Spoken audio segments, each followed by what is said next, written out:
Para onde vai o cristão quando morre? Irmãos no Senhor, quero que saibais que quando um cristão morre, ele morre quanto à carne, mas a sua alma parte do seu corpo e vai habitar com o Senhor nas alturas, plenamente consciente, portanto, num estado de perfeita lucidez mental.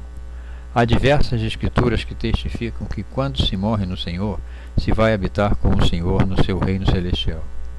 Eis quais são estas escrituras. Paulo escreveu aos Coríntios: porque sabemos que se a nossa casa terrestre deste tabernáculo se desfizer, temos de Deus um edifício, uma casa não feita por mãos, eternas nos céus. 2 Coríntios 5:1. Portanto, nós crentes temos uma casa eterna lá em cima nos céus, que não foi feita por mão de um homem, mas pelo próprio Deus. Nesta casa vão morar aqueles que morrem na fé, desde o primeiro dia de sua partida, ou melhor dizendo, desde os primeiros momentos que seguem à exalação da alma, pois a ascensão ao céu acontece no espaço de um breve tempo. Os apóstolos tinham o desejo de partir do corpo e ir habitar com o Senhor. De fato, Paulo escreveu aos Coríntios: pelo que estamos sempre de bom ânimo, sabendo que enquanto estamos no corpo vivemos ausentes do Senhor, porque andamos por fé e não por vista. Mas temos confiança e desejamos, antes de deixar este corpo, para habitar com o Senhor. 2 Coríntios 5, 6 e 8. E aos Filipenses: mas de ambos os lados estou em aperto, tendo desejo de partir e estar com Cristo, porque isto é ainda muito melhor, mas julgo mais necessário por amor de vós ficar na carne. Filipenses 1, versículo 23 e 24. Também nós temos o mesmo desejo que tinha Paulo e os seus cooperadores, porque sabemos que com o Senhor lá em cima no céu se está melhor.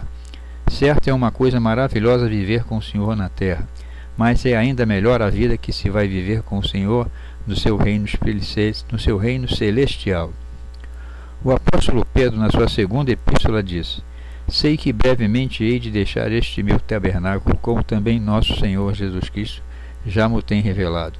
Mas também eu procurarei em toda ocasião que depois de minha partida tenhas lembrança dessas coisas. 2 Pedro capítulo 1, versículo 14 e 15. O apóstolo sabia que brevemente morreria e iria habitar com o Senhor no céu, e falava da sua morte como de uma partida do seu corpo. De fato, disse que brevemente deixaria o seu tabernáculo. Ora, se a morte é uma chamada partida, quer dizer que há alguma coisa no corpo que parte do corpo quando ele morre. De outra forma, não teria sentido chamá-la partida. E nós sabemos que esta alguma coisa é a alma que está no homem. Mas não só, se a alma parte, haverá também um lugar para onde irá, porque de outra forma não teria sentido falar de partida. E nós sabemos que este lugar é o paraíso, o terceiro céu, aquele mesmo lugar onde foi arrebatado o apóstolo Paulo, o qual porém não sabia dizer se esse arrebatamento tinha sido com ou sem o corpo, e onde ele ouviu palavras inefáveis que ao homem não é lícito falar. 2 Coríntios capítulo 12, versículo 4. João, na visão que teve na ilha de Patmos, viu, entre outras coisas, as almas dos crentes que foram mortos na terra. Ele disse: vi debaixo do altar as almas dos que foram mortos por amor da palavra de Deus e por amor do testemunho que deram. E clamavam com grande voz, dizendo: até quando, ó verdadeiro e santo dominador, não julgas e vingas o nosso sangue dos que habitam sobre a terra? E foram dadas a cada um deles compridas vestes brancas, e foi-lhes dito que repousasse ainda um pouco de tempo, até que também se completasse o número de seus conservos e seus irmãos, que haviam de ser mortos como eles o foram. Lendo as acima referidas palavras de João, se compreende claramente como aqueles que morrem em Cristo vão para o céu, e lá estão plenamente conscientes. E além disso, não se pode deixar de reconhecer que Jesus disse a verdade quando disse: não temais os que matam o corpo e não podem matar a alma. Mateus 10, 28. Porque aquelas que João viu eram almas dos que foram mortos por causa do nome de Cristo. Na verdade, nem sequer a morte pode separar os discípulos de Cristo do amor do seu Senhor e Salvador. Ainda no livro de Apocalipse, João diz: e ouvi uma voz do céu que dizia: escreve, bem-aventurados os mortos que desde agora morrem no Senhor. Sim, diz o Espírito, para que repousem dos seus trabalhos, pois as suas obras os seguem. Apocalipse 14, 13. Porque, pois, são bem-aventurados os mortos que morrem em Cristo, porque repousam.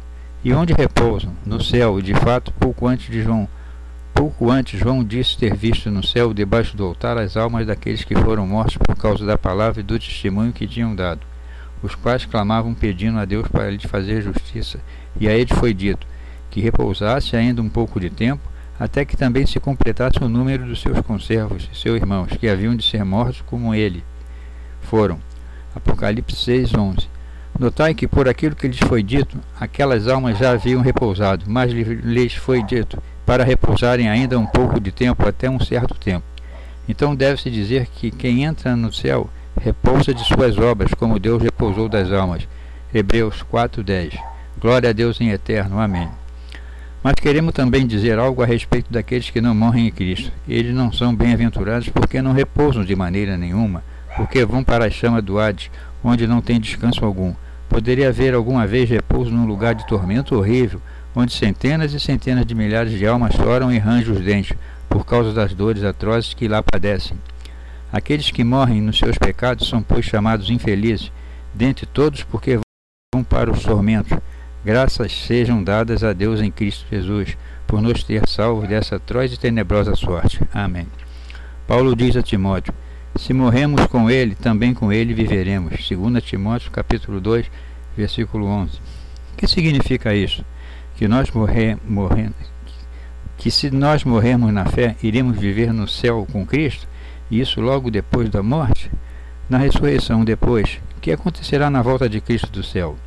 Nós obteremos um corpo incorruptível que revestirá a nossa atual alma, e com ele sairemos do sepulcro depois que a nossa alma voltar a ele, e com aquele novo corpo continuaremos a viver com o Senhor.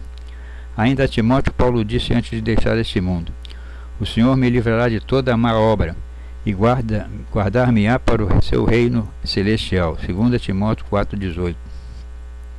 Este confiança tinha Paulo, a que o Senhor receberia no seu reino celestial no ato de sua morte. E com isso concordam as palavras de Asaf, que muito tempo antes disse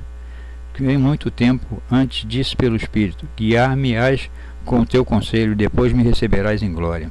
Salmo 73, 24. Jesus disse: eu sou a ressurreição e a vida. Quem crê em mim, ainda que esteja morto, viverá. E todo aquele que vive e crê em mim nunca morrerá. João capítulo 11, versículo 25 e 26. Isso significa que um crente, ainda que morra segundo a carne, continua a viver. Mas onde continua a viver? Para onde vai viver? No terceiro céu, onde está o Senhor da glória. Porque Jesus disse: onde eu estiver, ali estará também o meu servo. João 12, 26. Nós, diletos, estamos sobremodos consolados e felizes em saber que onde está o nosso Senhor, lá também nós estaremos um dia. Se contudo perseverarmos na fé, perseverarmos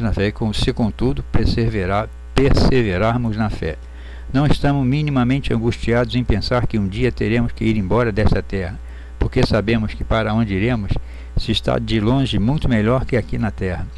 Enquanto os pecadores vão para um lugar onde estarão muito pior do que na terra, nós, crentes, pela graça de Deus, iremos para um lugar melhor. Enquanto os pecadores não sabem para onde vão, porque andam nas trevas, nós sabemos bem para onde vamos, porque agora conhecemos o caminho que conduz para onde Jesus foi, depois de ter feito a purificação dos pecados, conforme disse Jesus. Para onde eu vou, vós conheceis o caminho. João 14, 4. Jesus Cristo é o caminho que leva ao Pai, e nós as suas pisadas queremos seguir para entrar no seu reino eterno. E a morte? Amarga coisa certamente, porque para quem fica não é dado de modo algum agradável ver o corpo sem vida de um irmão sem Cristo. Porém, recordai-vos que preciosa é a vista do Senhor, a morte dos seus santos. Salmo 116, 15. A Deus, que na sua grande misericórdia nos deu a vida eterna em Cristo Jesus, nosso Senhor, seja a glória agora e pela eternidade.